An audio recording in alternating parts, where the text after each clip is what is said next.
Tinanong si Michael Jordan ano yung greatest lesson na natutunan niya sa basketball career niya. His airness, his greatness. Si MJ.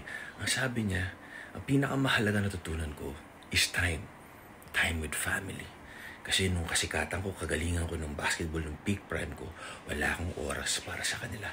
Ngayon, napakarami kong oras. So sa mga nanonood dito, nagsishare po ako sa inyo ng mga fitness journey ko, mga mali ko, at mga natutunan ko na hopefully makatulong po sa inyo sa inyong fitness journey. Kasi ang time tsaka health, magkadikit yan. Kung healthy ho tayo, maganda yung oras natin. Masahaba ang buhay natin sa mundong ito.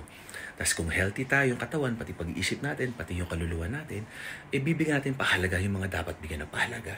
Ang pamilya natin, ang asawa natin, ang Diyos natin, ang trabaho natin, katawan natin.